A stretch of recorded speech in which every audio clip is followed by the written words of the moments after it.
अस्सलाम वालेकुम पाकिस्तान, मैं उसामा जाहिद हूँ। प्रोग्राम पावर हावर के लिए खुश आमदीद। नाज़रीन इकराम, पाकिस्तान की पॉलिटिक्स को लेकर इस वक्त पाकिस्तान में बहस का सिलसिला जारी है।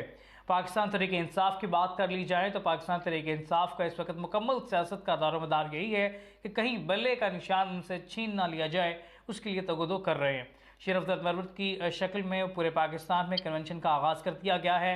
मुस्लिम लीग नून अपनी क्रेडिबिलिटी बनाने के लिए ग्राउंड पर काम कर रही है। तहरीक लबैक पाकिस्तान पाकिस्तान की दूसरी बड़ी सियासी जमात है। तहरीक लबैक पाकिस्तान ने अभी तक कोई भी अपना लाएअमल वाज़े नहीं किया कि किस जमात से सियासी इत्तेहाद करने जा रहे हैं, ग्राउंड पर क्या काम करेंगे, स्ट्रेटजी क्या होगी। दूसरी जनरल पीपल्स पार्टी के आसफ अली जरदारी कहते हैं कि वो इलेक्शन में वज़ीर आज़म बन सकते हैं, बिलावल भुट्टो वज़ीर आज़म बन सकते हैं और मैं भी वज़ीर आज़म बन सकता हूँ। ख़ुद को भी बतौर वज़ीर आज़म उन्होंने अपना नाम पेश कर दिया है। इस तमाम तर सूरत पर बात करेंगे, ख़ासकर तहरीक लबैक पाकिस्तान पाकिस्तान की दूसरी बड़ी सियासी जमात के हवाले से। साद रिजवी साहब का गुज़श्ता दिन इंटरव्यू किया गया, इसी प्रोग्राम में आपने उनका इंटरव्यू मुलाज़ा किया। उन्होंने उनसे जब सवाल किया गया क्या तहरीक लबैक पाकिस्तान किसी सियासी जमात से इत्तेहाद कर सकती है, क्योंकि पाकिस्तान की सियासत हो तो पाकिस्तान की सियासत के अंदर सियासी इत्तेहाद बहुत ज़रूरी है। अपनी जगह बनाने के लिए, क्रेडिबिलिटी बनाने के लिए, गवर्नमेंट बनाने के लिए सियासी इत्तेहाद ज़रूरी समझा जाता है। तो साद रिजवी से जब सवाल किया गया कि सियासी इत्तेहाद के लिए आप किस पार्टी के साथ खड़े हो सकते हैं, तो उन्होंने कहा कि तमाम सियासी पार्टियों बशमूल पीपल्स पार्टी, PTI और मुस्लिम लीग नून जितनी भी सियासी जमातें हैं सब के साथ इत्तेहाद किया जा सकता है। बशर्त यह है कि हमारी एक शर्त है, नमूस रिसालत सल्लल्लाहु अलैहि वसल्लम पर तमाम जो सियासी जमातें उसका हक अदा करें, उस पर खड़ी हो जाएं, उनके साथ हम बैठने को तैयार हैं। बाकी तमाम शर्तें उनकी मानी जा सकती हैं। बैरिस्टर उस्मान मांगिर साहब, तहरीक लबैक के अमीर साद हुसैन रिजवी साहब ने जो बात की कि हम तमाम सियासी जमातों से इत्तेहाद कर सकते हैं, तो आपको क्या लगता है कौन सी सियासी जमात ऐसी है जिसके साथ आप इत्तेहाद करना पसंद करेंगे? हाँ भाई, thank you so very much for having me in your interview. तब अभी बेसिकली बड़ा क्लियरली अमीर मोहतरम ने इस चीज़ के ऊपर क्लू दे दिया कि कौन सी ऐसी पॉलिटिकल पार्टी है जो कि हमारी पॉलिटिकल अलाय हो सकती है for the coming general election. एक ही शर्त है हमारी, उसके लिए वो वाली जमात होगी जो जमात खत्म नबूवत के ऊपर हमारे जो पॉइंट ऑफ व्यू है उसके साथ जो है एग्री करेगी। इसमें अब ये कोई भी पॉलिटिकल पार्टी हो सकती है, कोई हम स्पेसिफिकली हम किसी का नाम नहीं ले रहे कि ये वाली पॉलिटिकल पार्टी होगी। आपने जो है पास्ट में देखा कि मुस्लिम लीग नवाज जो थी उन्होंने खत्म नबूवत के ऊपर डाका डालने की कोशिश की। उसके बाद आपने देखा कि कैसे तहरीक इंसाफ ने जो है हमारे कातलों को शहीद किया प्योरली जब वो खत्म नबूवत पे पहरा देने के लिए निकले थे। तो अगर ये अपने पास्ट डीड्स के ऊपर माफी मांगें और आइंदा के लिए प्लेज करें कि they are willing to work with us on this cause and what that actual cause is, that is cause of खत्म नबूवत। अगर वो ये प्लेज करते हैं और अपने प्रीवियस कॉन्डक्ट के ऊपर अपोलोजाइज करते हैं तो फिर किसी भी पॉलिटिकल पार्टी से हो सकता है।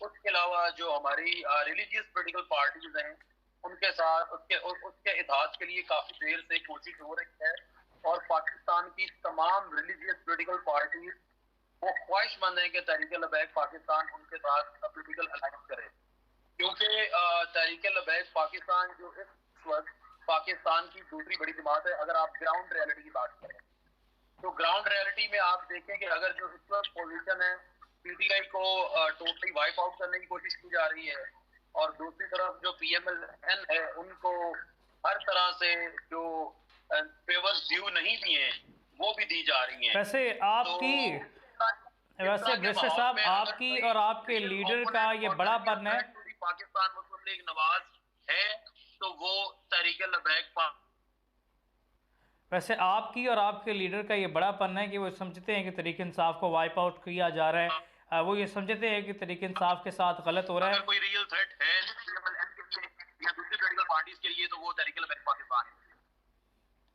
ठीक है, मैं बात कर रहा था बैरिस्टर साहब के बड़ापन है साद रिजवी साहब का भी, और आपने भी आज इजहार कर दिया प्रोग्राम में कि तहरीक इंसाफ को वाइप आउट किया जा रहा है। आप भी समझते हैं कि तहरीक इंसाफ के साथ गलत हो रहा है अपने लीडर की तरह, और तहरीक इंसाफ के जो सियासी वर्कर्स हैं तहरीक इंसाफ को जिस तरह से क्रश करने की कोशिश की जा रही है।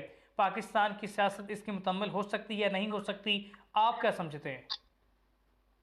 बेसिकली जो पॉलिटिकल ड्यू प्रोसीजर है, जब आप उसको अटैच करेंगे तो फिर लोगों का, आपका जो डेमोक्रेटिक प्रोसेस है या आपकी डेमोक्रेसी पे लोगों का उस पर एतमाद उठ जाएगा। तो सियासी मुखालफत अपनी जगह पे, जो हमारा एक बड़ा सख्त नुक्ता नजर है खत्म नबूवत का, उसके ऊपर जो उन्होंने जुल्म किया हमारे साथ, वो अपनी जगह पे। लेकिन जब आप पॉलिटिक्स की बात करें तो हर एक को जो उसका ड्यू पॉलिटिकल राइट है वो मिलना चाहिए, और यही डेमोक्रेसी का नॉर्म्स हैं और यही डेमोक्रेसी की टीचिंग्स हैं। अगर ये आज तहरीक इंसाफ है तो कल को ये कोई और जमात भी हो सकती है।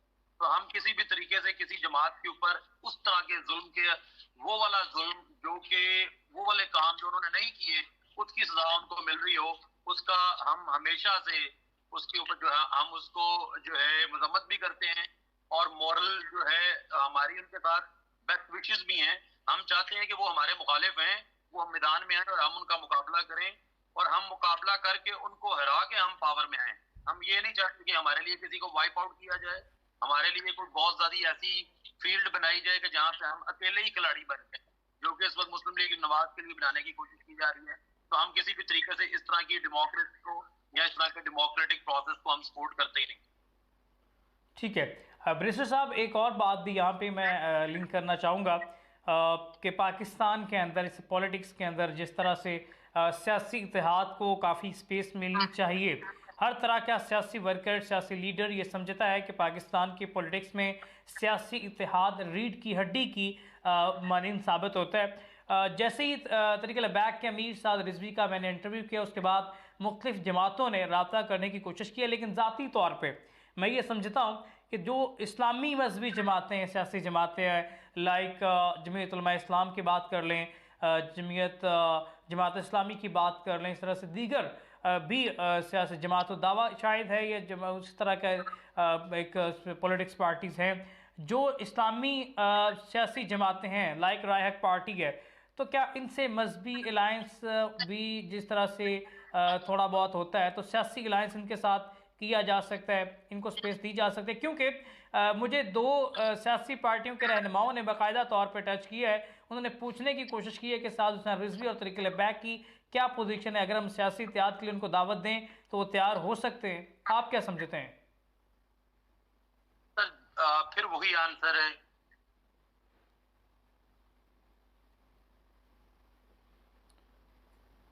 कि जो पॉलिटिकल स्ट्रगल जो है वो बेसिकली एक चीज के गिर्द घूमती है, वो है तहफ़्फ़ुज़ ख़त्म नबूवत।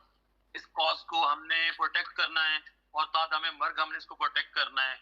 कोई भी रिलीजियस पॉलिटिकल पार्टी, कोई भी पॉलिटिकल पार्टी इस एक कॉज के ऊपर हमारे साथ एग्री विद कर ले, we are willing to go for a electoral alliance with that party. और एक और बात, कोई भी ऐसी हमारे पास ऑफर आती है या हमारे पास कोई ऐसी प्रपोजल आती है तो इसको हमारी जो मोजिज शुरा के अराकीन हैं उनके सामने पुट अप किया जाएगा, और जो इसकी फाइनल अप्रूवल होगी, जो फाइनल इसके ऊपर हमारी अप्रूविंग अथॉरिटी होगी, वो तहरीक लबैक पाकिस्तान की शुरा होगी। मैं फिर कह रहा हूँ कि कोई किसी किस्म का पॉलिटिकल अलायंस वो जो है उसकी कोई मुमानियत नहीं है, या हम उसके अगेंस्ट नहीं है। कोई अच्छी अपॉर्चुनिटी आई, इस एक कॉज के ऊपर हमारा जो आपस में इत्तेफाक हुआ, तो we will go for that political alliance. और अगर नहीं होता उसके बाद भी, उसके अलावा भी इंशाल्लाह हम इस पोजीशन में हैं कि अल्लाह ताला के फज़ल और करम से हम सोलो फ्लाइट प्लेस। एक और बात है, इलेक्टिबल्स के हवाले से मैंने साद रिजवी साहब से भी सवाल किया। जो मेरी खबर थी उसको बाकायदा तौर पे उन्होंने उसकी तस्दीक कर दी कि इलेक्टिबल्स ने बिल्कुल राब्ते किए थे। इलेक्टिबल्स को जगह दी जा रही है, दी जाती नज़र आ रही है आपको? क्योंकि और उसके मौका पर पीर ज़रूर हसन शाह साहब जो हैं अमीर तरीके लबैक के नायब अमीर हैं, उन्होंने बात की कि स्पेस छोड़नी चाहिए, जो लोग आ रहे हैं उन्हें आने दिया जाए। तो क्या समझते हैं, कहीं ना कहीं तरीके लबैक जो है इलेक्टिबल्स के लिए मैदान बना रही है, इलेक्टिबल्स आ सकते हैं, इलेक्टिबल्स के लिए कोई स्पेस तरीके लबैक जनरेट कर रही हो? सर जैसा कि हम एक प्रॉपर पॉलिटिकल पार्टी हैं तो कोई भी ऐसी रिस्ट्रिक्शन नहीं है कि कोई इलेक्टिबल हमें ज्वाइन नहीं कर सकता। कोई भी ऐसी रिस्ट्रिक्शन नहीं है कि इस जमात में आने के लिए आप एक प्योरली जो है रिलीजियस एंटिटी हो, या आपका एक बहुत ज्यादा रिलीजियस बैकग्राउंड हो। कोई ऐसी रिस्ट्रिक्शन भी नहीं है। जो इलेक्टेबल्स हैं उनमें जो अच्छे, जिनकी रेप्यूटेशन, जिनका पास्ट बेदाग है, जिनके ऊपर कोई करप्शन की एलिगेशंस नहीं है, जिनकी पॉपुलैरिटी उनकी कंस्टिट्यूएंसी में एक्चुअली है, अगर कोई ऐसा हमारे साथ कांटेक्ट करता है तो हम उसको स्क्रूटनाइज करने के बाद बिल्कुल अपनी जमात में लेंगे और खुले दिल से कबूल करेंगे। जब मैं इस जमात में आया था आज से 2-2.5 साल पहले, तो ऐसा नहीं है कि साद रिजवी साहब से मुलाकात के बाद फौरी तौर पे मुझे भी ले लिया गया था। हमारा एक स्क्रूटनी प्रोसेस है, उस स्क्रूटनी प्रोसेस के अंदर से गुजरने के बाद जो है मुझे वेलकम किया गया और आज आपके सामने अल्हम्दुलिल्लाह पूरे पाकिस्तान में मैं काम कर रहा हूँ। ठीक है। बैरिस्टर मांगट साहब, एक सवाल आखिरी करेंगे आपसे इस तमाम तर सूरत हाल पे। इलेक्टेबल्स के हवाले से आपने बात की कि स्पेस छोड़ेंगे, लेकिन हमने देखा कि इलेक्टेबल्स को तरीके इंसाफ ने स्पेस दी, तरीके इंसाफ पे मुश्किल वक्त आया तो इलेक्टेबल्स नज़र नहीं आए मैदान में, और जो कश्ती के जो है कागज़ की कश्ती की तरह बहते चले गए और प्रेस कॉन्फ्रेंसें होती गई, मज़म्मतें 9 मई की होती गई तरीके इंसाफ से, और इमरान खान से ला तल्की का इजहार होता गया। चेयरमैन PTI की एक स्ट्रेटजी थी, तरीके इंसाफ की एक स्ट्रेटजी थी, तो उन्होंने इक़्तिदार में आने के लिए इलेक्टेबल्स का सहारा लिया। कहीं लगता नहीं है कि तरीके बैक पाकिस्तान भी वही गलती करने जा रही है इलेक्टेबल्स को लेके जो तरीके इंसाफ ने गलती की और उसके नताइज आपके सामने है? सर, जो भी इलेक्टेबल हमारी पार्टी में आएगा उसको तरीके लबैक पाकिस्तान के नजरिए से एग्री विद करना पड़ेगा। ऐसा नहीं है कि तरीके लबैक पाकिस्तान उसके नजरिए से एग्री विद करके उसको ले लेगी। मैंने आपको बोला है कि एक प्रॉपर स्क्रूटनी का प्रोसेस होगा, उसके बाद वो आएगा। जब कोई बंदा तरीके लबैक पाकिस्तान में आता है, वो इसको काम करता हुआ देखता है और उसके साथ वक्त गुजारता है, तो वो भी एक नजरियाती कारकुन बन जाता है। एक बड़ा सिंपल आंसर है इस क्वेश्चन का। इमरान खान को इलेक्टेबल्स छोड़ गए हैं क्या? इमरान खान को लोगों ने भी छोड़ दी है। इमरान खान का नजरिया अभी भी उधर ही है, इमरान खान की पार्टी अभी भी उधर ही है। मुश्किल हालात है, लेकिन एक बात है कि इमरान खान की पार्टी को बनेगी तो वैसी थी, उसमें लोगों को शामिल भी तो ऐसे ही किया गया था, कहीं और से हुक्म आता था और वो शामिल हो जाते थे। हमारे यहाँ ऐसा नहीं है कहीं और से हुक्म नहीं आना। हमारे यहाँ जिसका अपना ज़मीर जागना है उसने हमारे साथ शमूलियत करनी है और फिर उसको एक ड्यू प्रोसेस में से गुजरना पड़ना है। उस प्रोसेस में से स्क्रूटनाइज करने के बाद अगर will find him a good person और eligible person for our ticket, तो फिर इंशाल्लाह हम उसको लेंगे, अदरवाइज हम एक्सक्यूज कर लेंगे। जिसकी रिसेंट एग्जांपल आपको रिसेंट पास्ट में आपने देखा है कि पाकिस्तान के बहुत बड़े बड़े जो नाम हैं उन्होंने तहरीक लबैक पाकिस्तान से रब्ता किया था, लेकिन तहरीक लबैक पाकिस्तान को लगा कि शायद ये हमारे नजरियात पे नहीं खड़े हो सकेंगे, या ये जो हमारा एक हमारी उम्मीदों पे पूरा नहीं उतर सकेंगे, तो तहरीक लबैक पाकिस्तान ने उनको डिनाई तो नहीं किया, लेकिन उनको कोई पॉजिटिव रिस्पॉन्स नहीं दिया। नहीं, एक सिंपल मैंने साथ रिजवी साहब से ये सवाल करना था, मेरे जहन से निकल गया उस वक्त। इमरान खान या नवाज शरीफ, कौन बेहतर समझते हैं? सर, हम मरहूम अपने खादिम हुसैन रिजवी को बेहतर समझते हैं। नहीं, और साद रिजवी साहब को बेहतर समझते हैं। बिल्कुल बेहतर हैं, लेकिन अगर सियासी इत्तेहाद की का ये मतलब है कि बैरिस्टर साहब, अगर इत्तेहाद की दावत दी जाए, अगर इत्तेहाद की तहरीक लबैक को इत्तेहाद की बैरिस्टर साहब बात सुन लीजिए। कर देंगे, ऐसा नहीं है। नहीं, आइडियोलॉजी हमारी अपनी है। आइडियोलॉजी आपकी ज़बरदस्त है, लेकिन सियासी इत्तेहाद के तौर पे नवाज शरीफ साहब रब्ता कर लें, इमरान खान रब्ता कर लें, चेयरमैन PTI को एक्सेप्ट किया जाएगा या नवाज शरीफ को एक्सेप्ट किया जाएगा? उसको एक्सेप्ट किया जाएगा जो खत्म नबूवत के काज के ऊपर अपना दिल खोल के जो है पुराने प्रीवियस अपना जो उसका हिस्ट्री है उसके ऊपर माफी मांगेगा, और जो आगे आने वाला फ्यूचर है इनमें से बेहतर किसको समझते हैं बैरिस्टर साहब? इन दोनों में से, इन दोनों शख्सियात में से अगर तीनों की बात कर लेते हैं, आसिफ अली जरदारी, नवाज शरीफ, इमरान खान, इनमें से कदरे बेहतर किसको समझते हैं? कदरे बेहतर मजबूरी में इताअत करना है सर, बेहतर मैं किसी को नहीं समझता बेहतर। नहीं, कम बुरा कौन किसको समझते हैं? अच्छा, आप कहना चाह रहे हैं कि who is the lesser evil in between these all three? या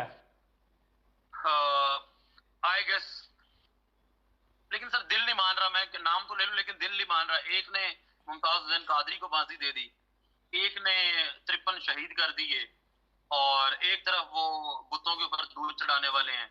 तो वो मैं फैसला नहीं कर पा रहा, honestly I am confused on this question. ठीक है मांगट साहब, बेहद शुक्रिया।